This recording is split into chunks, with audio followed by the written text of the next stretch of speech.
Hi, this is Cindy Hodnett, your host for Las Vegas Market Behind the Scenes. Today we have a very special broadcast for you recorded at Las Vegas Market.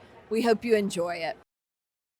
This feels like we're on the Oprah set, the former Oprah set here, yeah. Wait, I'm sitting on that, okay. People showed up, I'm happy. Thank you for showing up. I always am neurotic thinking no one is gonna show up to these talks because everyone is so busy looking for stuff, and especially this time of day, looking for food. Exactly. So couldn't be happier. Well, thank you. And it's a pleasure to be here talking to you because over the years at HFN, so many home furnishings people have reached out to me and emailed me or called me and told me that they were on the O list and how excited they were about it and what it means to them and what it means to their company and their business going forward. So I was hoping we could talk a little bit about the whole process, how it came about, how you do your work, what it means for you, and then again we can talk about what it means for the industry. So tell us a little bit about how it got started and what do you think has made it become the iconic gift guide that it is? Well, it started really on the Oprah show. Someone gave Oprah a pair of pajamas from a company called Karen Neuberger, and she loved them because truthfully, Oprah could wear pajamas all day long. And if she never had to get dressed, that would be her thing. And she's like, I love these pajamas. I want everyone to have them. So she just gave them out to everyone in the audience, literally one day. And I see some heads shaking because some people probably remember that show. So there's probably a lot of Oprah babies in this room.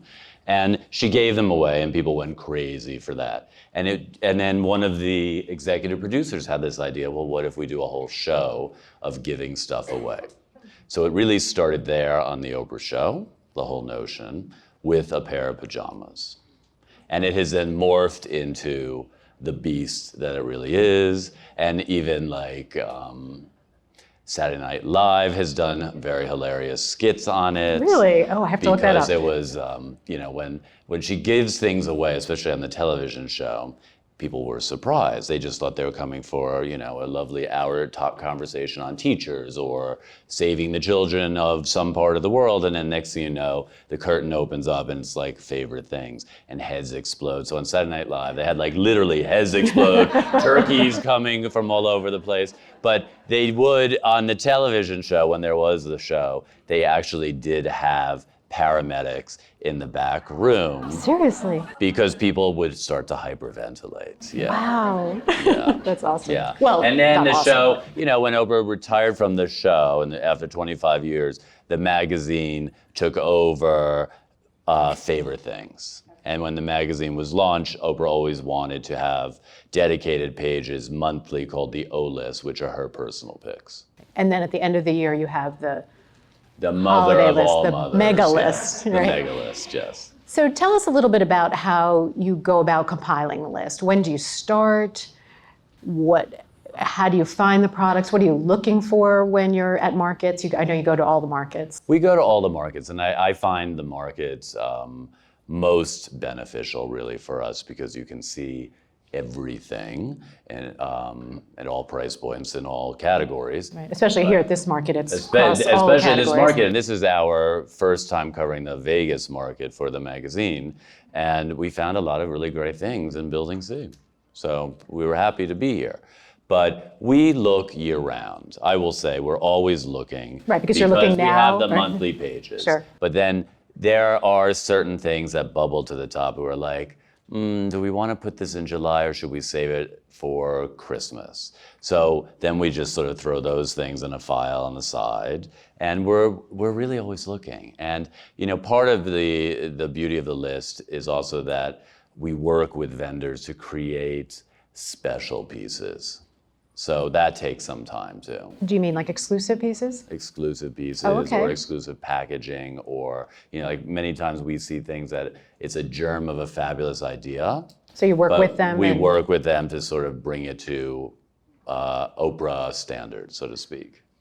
Can you give an example of something? Well, like packaging is very important for us, I will say. Like many years ago at the Atlanta Mart, there was this caramel company called Annie's Caramels that were delicious. But it was like two kids in a teeny tiny booth with some caramels in a bowl. And we're like, well, they're very good, but it's not exactly a gift. And so we casually said, well, would you consider doing a box? Have you ever done a box? And they're looking at us like, no, we never thought of a box. And I'm like, okay, well, what about a gift? And then they then realized who we were. And so we worked out a very beautiful box. And then, of course, it became a favorite thing because for Oprah, it's all about presentation. The item itself has to be fantastic, but it's also about presentation. So their box, and then that sort of kicked it off. And then, of course, after the fact, they're like, that's such a good idea. We're going to do this all the time. Awesome. So when I work a show, I do a balance of appointments and free walking. And if I can free walk, I'll just go up and down the aisles and look. And my goal is to always find new because You need to. I need to. But I think you work the shows in a different way, and you may be looking for things, you're looking through Oprah's eyes. So tell me, how do you look? How do you work a show? And what are you looking for? Like what's that element, that magic element that says, oh, this could be something? Well, we freestyle when we work a show. We don't do appointments, first of all. And everyone and their cousin is constantly emailing, wanting to make appointments. But it's very hard to keep an appointment, quite frankly. It is. So we enjoy walking the hallways, and we walk every hallway and every building and every corner because I'm always looking for that, that diamond in the rough, so to speak. And sometimes there are new vendors who are stuck in a spot, and we discussed this last night, that no one will go see. So I like to look in every nook and cranny. Because you just never know when you're going to find You never know what you're going to find. It's always that down the corner, around the corner. And we are hunters and gatherers of stuff. But everything is really through the prism of, will it bring joy to someone's life? Is it beautiful? Is it useful? The price has to be somewhat attainable, somewhat. It depends, because Oprah's philosophy is that everything should be a mix of high and low. And we're not always looking for what's hot, what's new. Obviously your magazine, you're obviously always presenting what is the newest and the greatest. We like it, but it doesn't have to be that. It has to really be something that Oprah personally would buy and give to someone else, use herself, eat, or want to have in her life. So that's sort of the prism that we're always looking for. That's sort of the criteria. Yeah. And we were talking about this last night, but Oprah actually does try out all of these products. Yes. Right? She wears the pajamas, she eats the candy, she uses the glass. Every bit of it. And now I'm with the magazine for 19 years, and we're about to celebrate 20 years of the magazine. And we've had various different ways of doing it. In the beginning, she would come to the office, and we had rooms filled with stuff, and it was yes, no, yes, no. Then that became a little tedious. Then I was like, okay, I'll bring it to you. That was unrealistic, even though I did do that. Then we tried the photographs back and forth, and now it's a sort of combination of Skype and FaceTime, and she sends us stuff and we send her things, because she also gets many gifts. So she'll be like, I remember once it was a fabulous scarf. She's like, Maria Shriver just gave me this scarf. Let's do it on the O list. I'm like, perfect. So put it on the list. Fun things like that, yeah. And so she's personally looks at each product, and she writes the blurbs or contributes to the blurbs about each product. She contributes to the blurbs, she writes the blurbs, the caption, so to speak, right. Because they are her personal picks. So she has to feel passionate about it. And I think that is really why it's been so successful still through all these years. And it is a sort of must-have gift guide and resource, because it authentically represents who she is and what she likes. It has that automatic credibility. Yes. Mm-hmm. Has she ever said no? I'm sure she said no. Yes, Was there ever times. a product that you just absolutely loved and she just couldn't get into? Oh yes, many products. Rayanne, who works with me back here, she's laughing, I'm sure, right now, because there are many times where she's gonna love this, and then we show it to her and she's like, nope. And I'm like, really? I really thought you were gonna like that. I mean, after 19 years, you pretty much know someone. She's like, nope. She goes, it's called O Magazine. May I remind you, not A or G or Gail King or editor at large. She's like, but Oprah, everyone liked it. We really liked it. She goes, save it for your own magazine. This is called O. It's mine. So, but it's fun, it's funny banter. And then there are things that, sometimes she surprises us and she likes. I'm like, really? You like that? Okay, fine. But that's what people respond to, the fact that it is very real. I mean, it is very real. It's genuine. Yeah. So tell us what happens after a product gets picked. How do you, I understand that you offer marketing support to companies that have make the list. Tell me what you offer them and how you support them, and perhaps any advice you could give to people who have been selected. Well, I'm going to start with the fact of, since the last 5 years, we're now in our 5th year, we have been partnering with Amazon to help power the favorite things list. And that is a relationship we developed 5 years ago. And you have your own homepage. We have our own Amazon. homepage and landing page and gateway, a lot of gateway on the Amazon site. And it has been remarkable. It's been remarkable because certainly, we have like 2.7 million women who buy O Magazine, but Amazon has hundreds of millions of people who are on their site daily around the world who perhaps don't buy the magazine. And so it has given such fabulous exposure to the vendors. And for us, it's really all about the vendors, our readers / the consumer.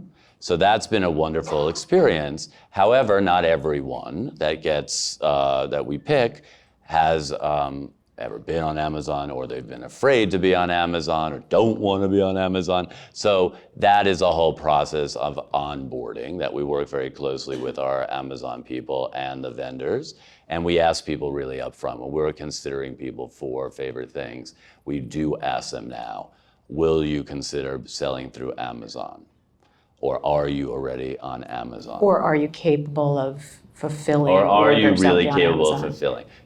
Christmas especially, inventory is is a key thing, because the last thing in the world we want to do for our readers, or even the vendors really, is for them to sell out in week 1.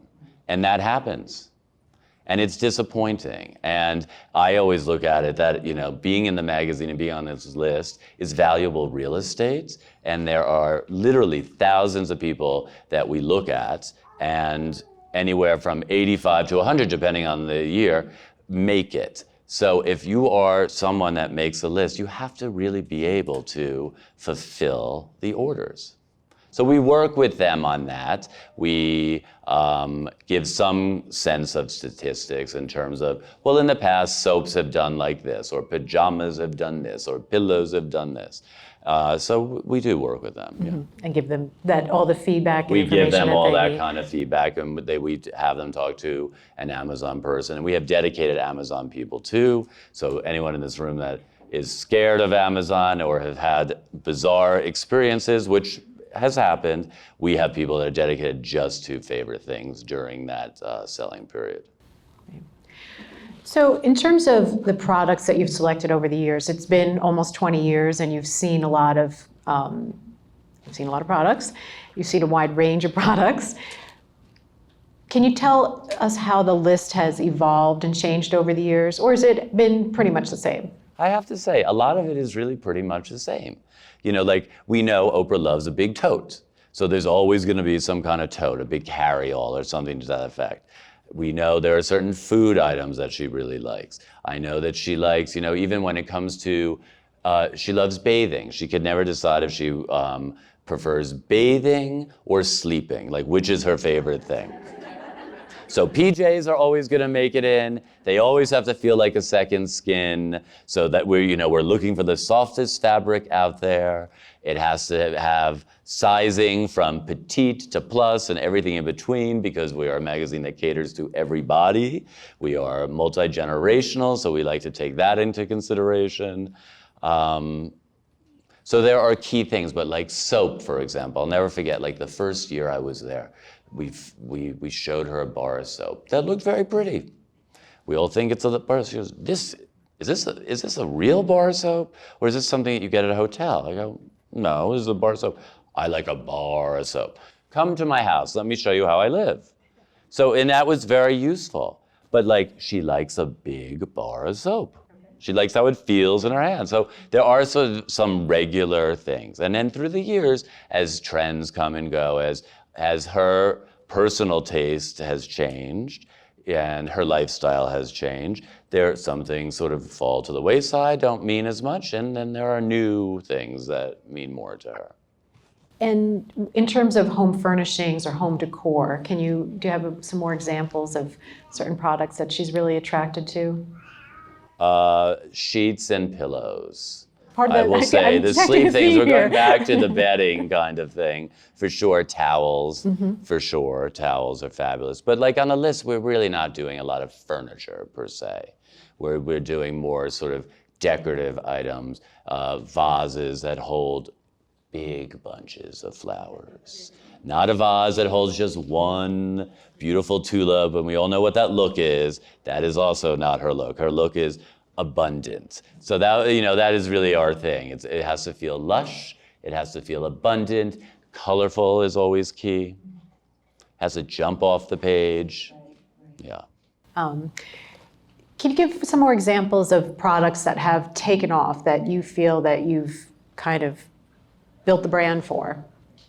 We were talking about pajamas again the other day. No, we were talking about pajamas, and in fact, there is a company, I don't know if they're here today in this room, that's showing here, called Cozy Earth, and I don't know how many people know Cozy Earth. Oh, I just saw them this morning. I stopped in They the do the pavilions. most fabulous bedding in the world. It was beautiful. They honestly do the most fabulous bedding in the soft world. sheets. I recommend everyone to just go touch and feel it. I can't remember where They're in the Oh, pavilions. no, you know where they are? They're in the pavilion. They're in the pavilions They're in the first pavilion row. here in this. Because I yes. started there this morning and they had their Oprah sign. Yes. And yep, they were very happy. So their sheets are really fabulous. And so last year I said to them, well, would you consider pajamas? And I saw the light bulb go off, and then literally, and they are great. Within 6 weeks, we had a prototype of pajamas. And then I showed them to Oprah, and she goes, yes. So that is like one example. But, there's a foot cream called the Foot Nanny. Oprah has there is a fabulous woman who worked at Oprah's studio as the manicurist, because she had a spa at Harpo Studios for all the employees, because no one ever went home, I don't think. So there was a spa. And the manicurist there came up with a fabulous foot cream, and her name is Gloria Williams. It's called the Foot Nanny foot cream, and we launched her cream. There's also something called the Gratitude Glass Jar. Now, this is a very good example. I don't know how many people in this room know the Gratitude Glass Jar.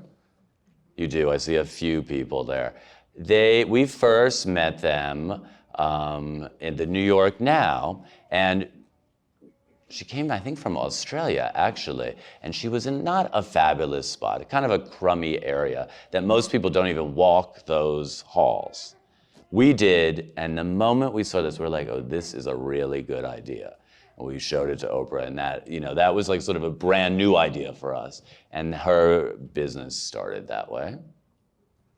The list could go on, but well. And the moral of the story is don't despair if you're in a more remote area of a show. Don't despair, because we will find you. We really will find you, because, we go everywhere. So tell me a little bit about what your average day is like. Do you have an average day? I don't personally have an average day because, working on this list is really a part of my job. I'm the creative director of the magazine, which basically is conceiving and producing all the pages of the magazine. Everything from the cover, so anything to do with Oprah herself, all of these O-list pages, beauty, fashion, features. So that is a time-consuming, and it is the main bulk of my job. And anyone that knows about magazines, we're working on a 3-month lead time, 3 to 4 month lead time. So I'm working on producing right now our May issue, but we're closing our April issue, and we're trying to plan other issues. So that's a big part of it. This gears up, favorite things I will say, right, and probably about March is when we get really hairy. So certainly that's a full-time gig for Rayanne especially, and Raina, because we are a small team. There's 3 of us really, and And then I have a little side hustle where I do red carpet commentary for Extra TV. So this time of year, I'm very busy doing that too for award season. So I do not, my days vary. They vary. And that's why I probably are still doing it 19 years later. Because every day is different and it Correct. just stays, Yes. keeps it fresh. And I would say as a magazine, we like to think of the magazine as producing like a couture issue every month. Yes, there are features that are always in the issue, but like everything is rethought monthly, truly. Like, how are we going to present this? What is going to be the new take on this? So everyone at the magazine works very hard on trying to sort of rethink their pages. Each and every time. Yeah. We've talked about this, but magazines have undergone a lot of change. Ours has, your Yeah. industry has. How do you keep a brand with a loyal following and keep your readers engaged as the industry goes through all of these changes? And I think we know what changes we're talking about, the move to online and increased competition. I think for us, it's been, when we launched 20 years ago, no one really knew what this magazine was going to be. They had an inkling that, okay, there are ladies out there who watch the Oprah show, so the magazine should be exactly like the Oprah show, and she's of a certain age. Publishers have these sort of ways of sort of pigeonholing their magazine. It really didn't turn out that way. What really turned out is that we became this lifestyle magazine that was multi-generational. So you, your daughter, your mother can read this magazine. And we really do have young women in their 20s that read it, up to whatever, their grandparents, truly. And still, to this day, we have equal amounts of women in all age groups that read this magazine. We're also a magazine that spans all demographics, all socioeconomic, all, we're very proud of our African American readership, our white readership, our Latina readership, our Asian readership. Most women's magazines for a very long time we cater to 18 and 25-year-old women. We're a magazine that's for young women straight out of college, for first jobs. O Magazine sort of broke that ceiling and spoke to everyone, and we still do. But to get back to really what your question is, I think digital has been very important for us. Social media has been very important for us. And then you start thinking about the magazine as itself as the flagship. So it's like Bloomingdale's on 59th Street, but then there's all these other ways to shop at Bloomingdale's, so to speak, or to get information. So social media has been critical, really, for us, and everyone in this room understands that, so I'm not saying anything new. Cool. What do you like most about your job? That it's never the same. But really, I think the thing that I'm most proud about is we know who our readers are. And we really are putting out products and pages and information for our readers. I've worked at many other magazines, and we all have had these things where you go, we know who they are. But the truth is, I never used to see people with other magazines I worked at. Here, I'm on the plane, and I'm sitting next to someone, and she's reading O Magazine. We're on the subway, you see O Magazine. 1 in 8 women read O Magazine. So we really do know who they are. We hear from them, and we listen to them. So that is something that we're very proud of. People will bring things in and present to us, and it's not about what I personally like and what I personally want in my home. It's really about, will it appeal to our readers? We can open up the floor to questions. If anyone has questions about... I love a good question. About the list. Does anyone have a question? Yes. How many people in this room have actually been in the magazine, their products? That I'd like to know. I see Merrimack back there from the Pillow Bar. Does everyone know the Pillow Bar, her pillows? Do you know Merrimack's pillows? I know. We met in Dallas originally, and they're handmade pillows in Dallas, and they're beautiful, and they are luxurious, and they're gorgeous, and they're made in the USA. And She is a very good example of like, she's used to dealing with interior designers. And then we featured her in the magazine, and I think she realized, oh, I could actually speak to consumers directly too. And then I've had her on The View and Good Morning America, and her entire, she's been able to expand her thought process for her business. Don't you like that I'm speaking for you there, Mary Mac? Yeah. Yes? How much does, when you're picking things, do you look for things that are sustainable or things that are packaged correctly to make sure that they're, worthy age? Certainly over the last 5 years, we have been much more attuned to that, for sure. We love products that, the packaging is key, the beauty of it, but also the packaging of how it is packaged and what you can do with it after you open it up is important. Made in America is very important for us. We sometimes devote entire issues just to those causes. So there is always that. During Christmas, there is a big bulk of that, for sure. Hi, Adam. I know that sleeping and bathing is really important to Oprah, but is there any health or wellness issue that she has that she's looking for products that maybe there is something that we should be thinking about? Well, I think wellness is, as we know, a huge trend. It's beyond a trend, it's a lifestyle. I don't actually even really love that word wellness anymore, but we don't know what else really to call it. I think something that we are always discussing and writing is care for aging parents, aging family members, thinking about that. Wellness and caring for pets is always key. We could do issues just on dog products and people will buy it. People will spend more money on their pets than usually themselves. I see a lot of heads that are nodding. So that I think is something.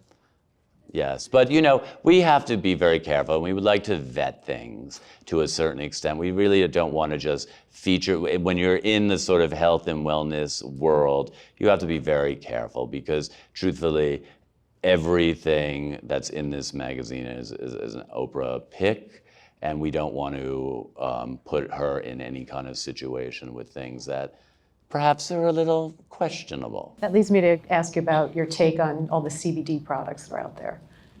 Oh, you could, because I could open a CBD store because my house is, one side of the house is all candles, the other side is all CBD products. We're a believer in CBD, but it's now, we joked the other day, Oprah, she's like, it's in shampoo and toothpaste now. Do we need that in shampoo and toothpaste? Well, probably not.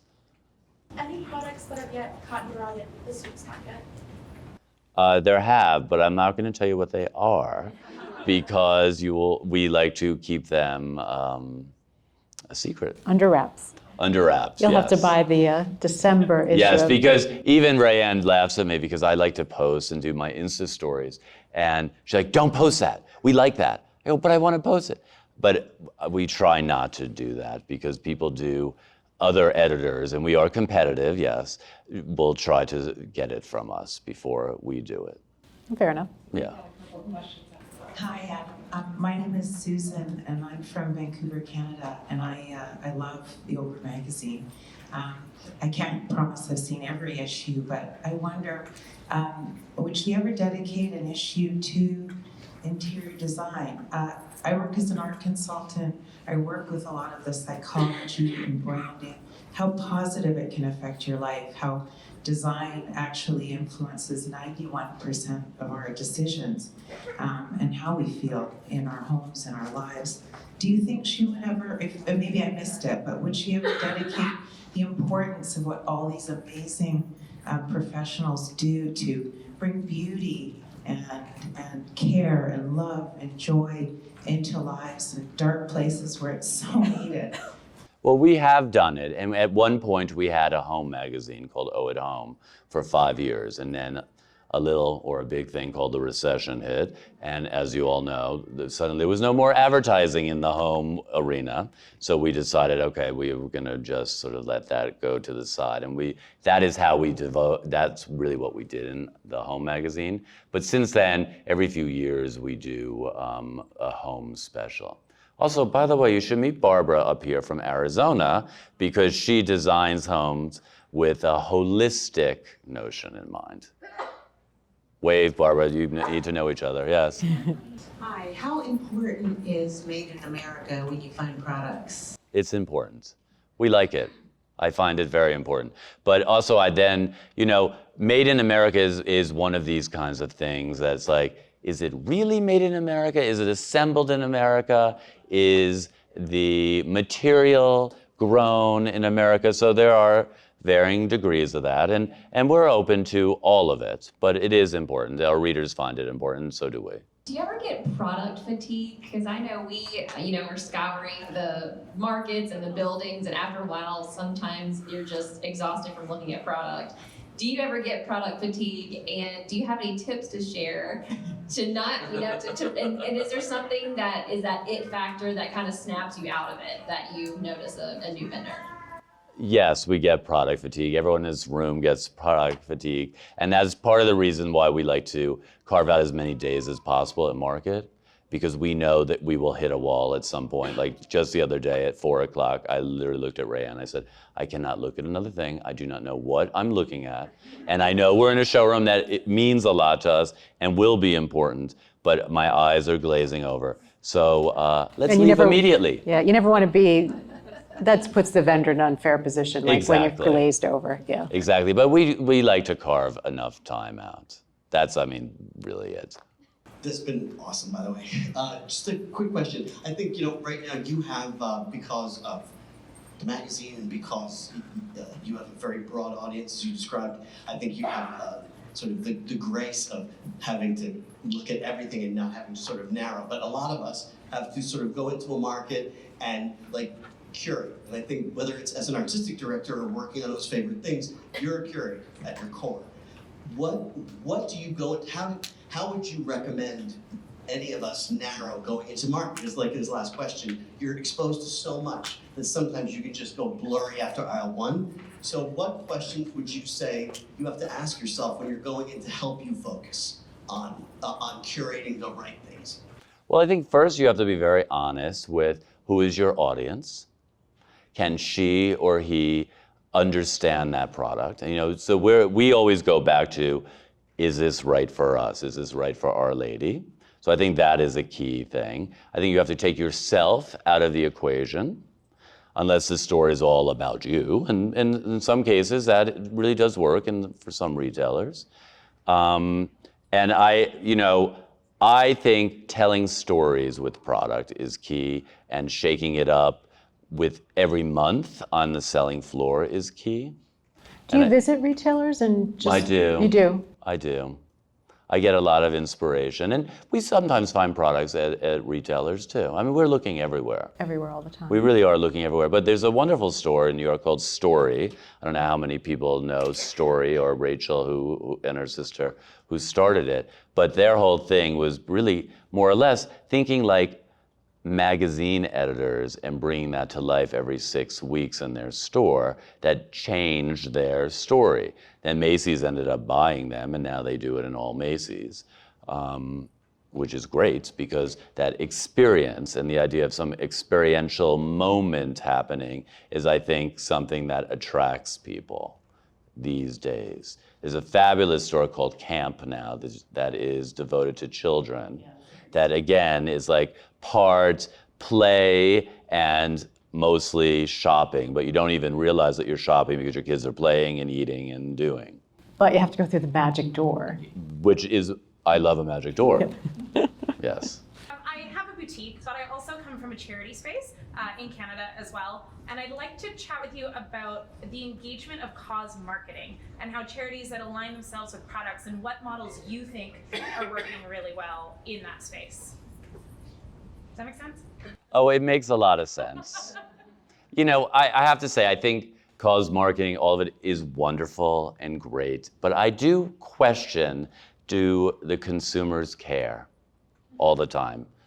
I think in the beginning it was quite intriguing, and I think Tom's did it beautifully with the 1 for 1 for every shoe you bought. A shoe was donated to a child who didn't have shoes. And then, like everything, people start copying that. I think it's important. I think, again, the product has to be beautiful first. It has to be something people want. It has to be something they covet that brings, some sort of sense of excitement into their life. And then if it has a cause behind it, that's the icing on top, really. Because we've seen a lot of product that is very mission cause driven, and the missions are fantastic, but not so sure I really like what you make. Truthfully, and I'm honest about it. Yeah. I'm so impressed by, Oprah has built this extraordinary empire, but it's really supported by so many people who are totally behind the scenes, partially behind the scenes. And so I just want to say congratulations on what you are all doing to make her dreams come true. And I also wanted to ask, you found a lot of success in your career, and I wonder, I think there are a lot of us in here who are in the earlier stages or mid stages, and I'm wondering, what risks did you take to get where you are today? What risks did I take? I mean, I think everyone has to be a risk taker to a certain extent. I left a very successful magazine originally to come to O, which was a risk to a certain extent because it was a new launch. So that was a risk. And I think, in a funny way, staying at a magazine for as long as I have is also a risk. But it's really my life. And again, I stay at this magazine for Oprah and for the reader, and I don't even think of it as a job. I just think of it as part of my world, really. What you do. Yes, yeah. If you've got a product that is really ideal for the gift-giving season that you're almost targeting for being that, what would you say is the deadline the time you want to be starting to submit and reach out and get products into that to curators like yourself? I'd love people to start thinking around March. Truly. I'd love people to start thinking in March. But, there have been products we have chosen in August, true. We work on a 3 or 4 month lead time, so you always have to take that into consideration. And usually we are shooting all the product for the magazine right after Labor Day, so everything is selected before then. The Amazon component for Christmas especially, that takes a while to onboard. The ability for vendors to produce enough inventory, you all need time, depending on where you manufacture. So, but we start in March. We commit to people in the summer, and under lock and key, so they're never allowed to tell anyone. We're very strict about that. And by the summer, we commit to people. Hi, I was wondering if you use any trend forecasting tools, or is it all about what you find, at market, or if they have a story or anything like that? Not one trend forecasting tool do we use. No, not all. I mean, I think they're very useful, and I think certainly color of the year is a lovely thing and useful, but we're on the ground running, and we're sort of finding the trends on our own. People are pitching us via email. I think another way that I have found people, and my team laughs at me, but people DM me all the time on Instagram. Then I'm forwarding it to the girls, oh, this is another Instagram person. Really? Why do you answer those Instagram? But I have found things. You never know where you're going to find something. You never know where you're going to find things at all. But I think trend forecasting services work for certain people, but for us, we don't really need that. No, we're editors, so we are trained to find trends. I think that's our thing. So, 3 makes a trend. Yes, 3 makes a trend, for sure. There you go. And also, what's interesting is that there are trends, then there are micro trends, and then everyone jumps on the bandwagon and copies those trends. And that's, I think, for me, where I have I'm always a little, personally, I'm like, oh, I'm over this trend. But then I have to step back and go, it is everywhere, and it's trickled down across the country, and it's available to everyone. So I think we probably still need to consider it. So, like the editor in me is like, oh, I'm happy I had found it 5 years ago, but now I'm a little bored of it. But at the same time, it's still playing out and people still want it. People still want it, exactly. Yeah. What is the difference between a fad and a trend? And I'm sure you're not interested in fads, or is that a hard question? We love you so much. We just want to make it. The difference between a fad and a trend, I mean, are they not the similar thing? I mean, I think they are quite similar. Fads might last shorter amounts of time. Trends last longer. Trends sometimes can become a classic, and they're no longer a trend, they're just part of the zeitgeist, where a fad really does come and go. Well, yoga is an example of a trend, but it's been a trend for thousands of years. So it's, like everyone thinks yoga is trendy, but I know they do think it's trendy, but I don't even think of it as a trend because it is a lifestyle, and people have been doing yoga. The real intention of yoga was really to get your body open enough to sit for meditation. It was not so that you could figure out how to put your leg behind your ear or sweat it out or yoga for the oldies or whatever all these things are. I mean, it is wonderful exercise, but the real intention behind yoga was to be able to get your body aligned and your spine wonderfully up and down so you could breathe and sit for meditation. So I don't know why I just went off into that, so I apologize, but yeah. I appreciate you did, because I think it goes from fad to trend to a lifestyle. Right? So thanks. Okay, that's good. What is the best way to submit something to you if we think you're not going to find it? If you think we're not going to find the best way to submit it to us? No, if we think we have something that you won't find easily, what's the best way to submit it to you as an idea? Email, please email us. We look at every email. We may not respond to every email, but we do look. I try to respond, but we don't always to everything. But if it's something we're interested in, we jump on it. Truly, we jump on it. Some people use PR agents, which are useful. Some people just do it on their own. Some people just send in product. We get a lot of product, so it is hard to answer every single solitary person.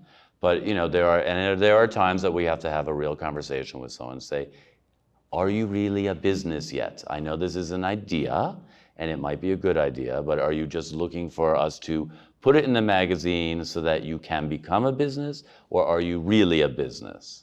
They have to be ready to go. They have to be ready to go. I have a funny question. Yes, I know the mic girl has a question. We were talking about fad or trend. How do you feel about scrunchies? Okay, I grew up in the 80s, so I am a firm believer, and so the scrunchie was very big then, for anyone who's old enough to remember the original round of scrunchies. But I also am someone who sort of thinks if you are old enough to have worn it the first go around, you might want to consider not trying it again. However, your daughters or granddaughters might. But there are some very fun scrunchies out there. We met this gal who collects old Hermes scarves and makes really beautiful scrunchies with these Hermes scarves. Yeah. Very high-end scrunchies. They are high-end scrunchies, but she sells a ton of them. And then I found people who knocked her off already, but. I think that's it.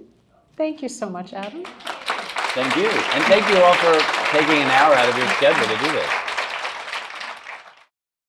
We hope you enjoyed that. And remember, there's much more coming your way.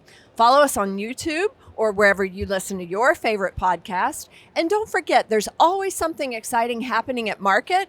Go to our website, check out the future Market dates, get your registration in early.